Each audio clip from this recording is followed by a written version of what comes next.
We start with a true crime tour guide banging on about how three young girls were totally carved up like common hogs back in the 80s.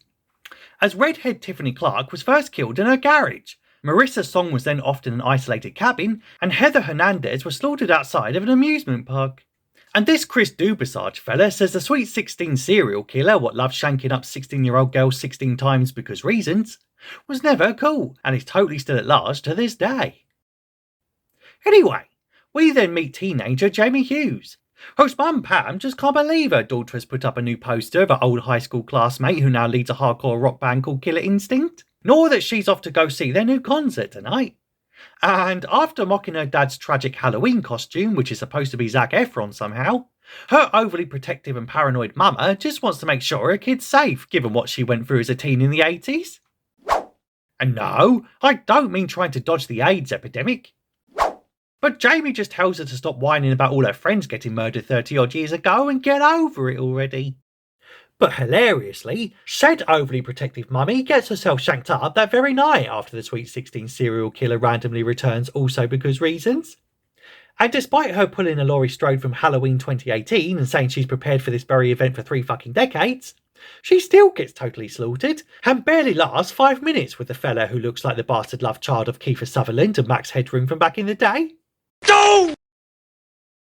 So, after having a little cry over the loss of her female birthing parent, Jamie is comforted by Principal Doug Summers, before then meeting up with her best friend Amelia, who's totally building a time machine in a random photo booth at the local fairground. Okay. Because apparently, her mum was a genius and almost did it herself back in the day before cucking out and giving up. And Amelia says that she's almost finished it, but just needs one more elusive secret ingredient to get it to work, but doesn't quite know what it could be.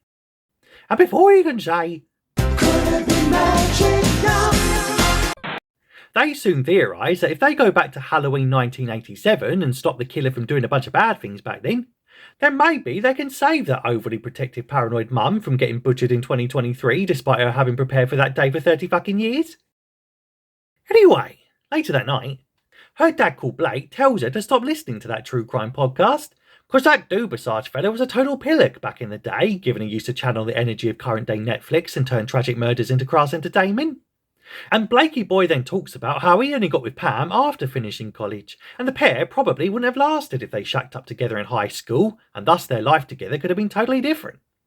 And before she can say, stop talking to your own daughter about your teenage sex life already, said podcaster tells Jamie that the reason her mum was super paranoid was because she found a note written in her locker years ago that said she was totally going to be next one day.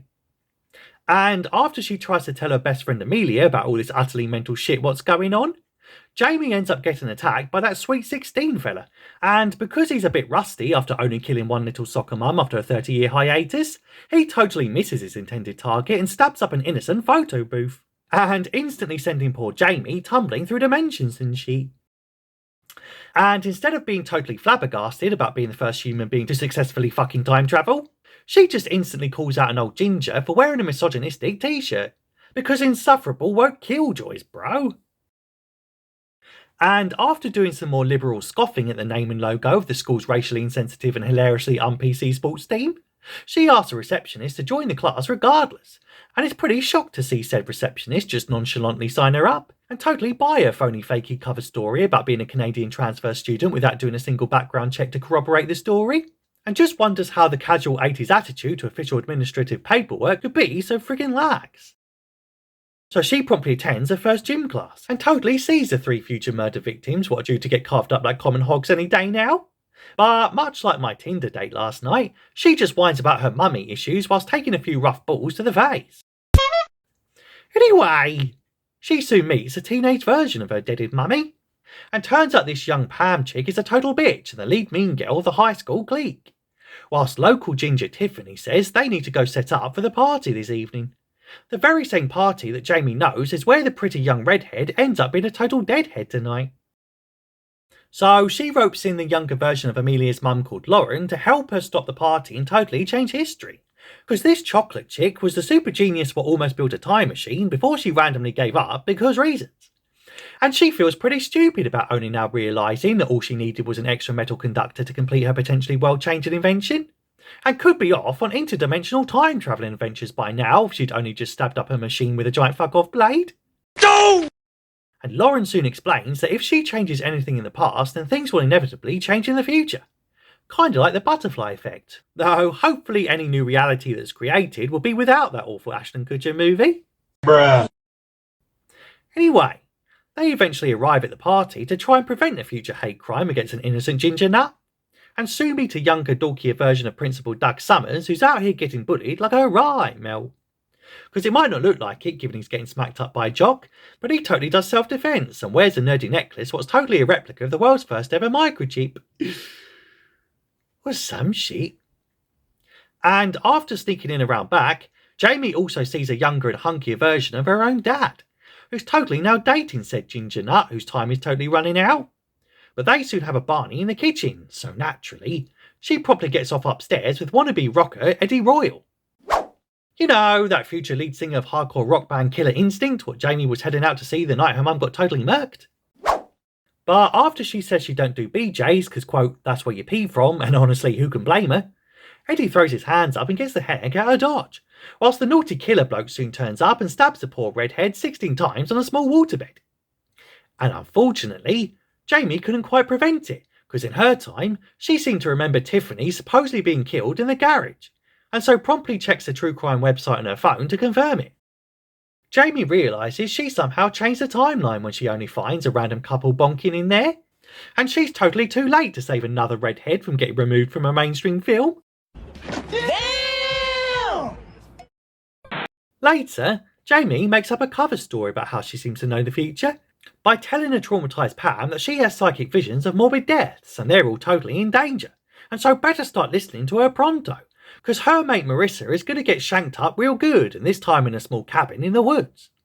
And before she can say, nah, because that would be a lazy cliche, bro, Jamie tells her that she's supposed to be with Blake, but not quite yet, as it's only after they get home from college that they can start to hook up and presumably try to avoid AIDS by not doing bum fun and shit. But Pam really wants to shag him now, given Tiffany's out of the picture and she's hornier than early noughties Russell Brand. Elsewhere, Lauren starts working to fix up the magical machine, whilst back in the future, the space-time continuum thing is still carrying on, and that podcaster bloke totally helps Amelia try to build another time-travelling prototype. But Dubazage is pretty baffled, because he always wrote about Tiffany dying in a garage, but now weirdly remembers her pegging it on a waterbed, and leading them both to realise that they're now experiencing all sorts of Mandela effects, which is a bizarre phenomenon where some people remember small variations in history, like the Berenstein Bears being spelled with an A, or any of the Halloween films ever being fucking good. Fuck you! But turns out even more changes have happened, because hardcore rock star Eddie Royal of Killer Instinct is now a pussy old emo singer of the band A Waterbed Away.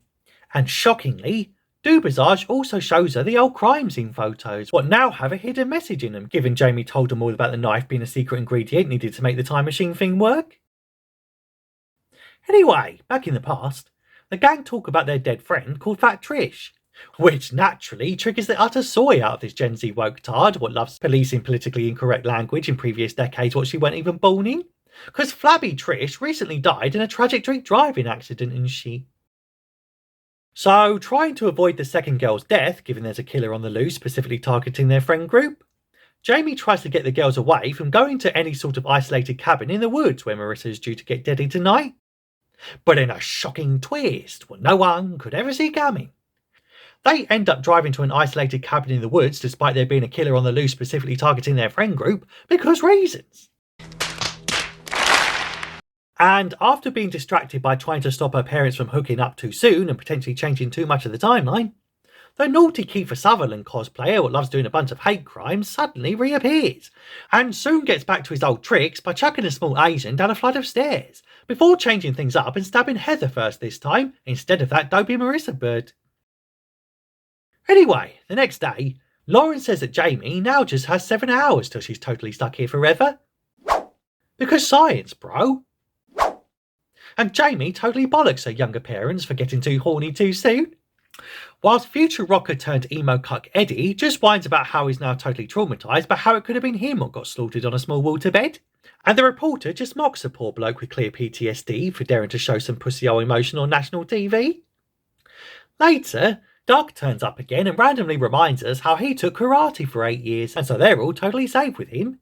And before you can say something's not quite right about this nerdy stiff kid with seemingly no social skills, Lauren says they need to harness a new power source to complete the time machine, and so decides to use the quantum drop amusement ride to totally displace gravity and send her back to current day, where she can then get back to pointing out regressive microaggressions in her own time rather than being a soul-sucking killjoy here in the carefree 1980s and shit.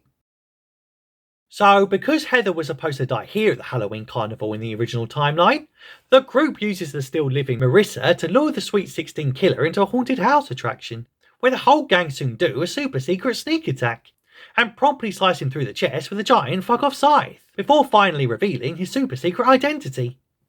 And turns out the killer was none other than the weird karate nerd and future principal Doug Summers all along. No way! Because apparently, he was totally dating that stunning and brave plus-sized Trish bird, and he blamed Tiffany, Marissa and Heather for letting his bloated bae drive home drunk and shit, and as Pam wasn't even there that night, that's why she was never a target.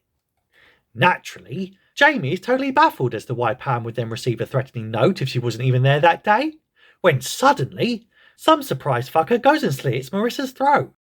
And in another shocking twist, what no one could ever see coming, unless you've seen the first two Scream films, turns out there was a second naughty killer running about because reasons.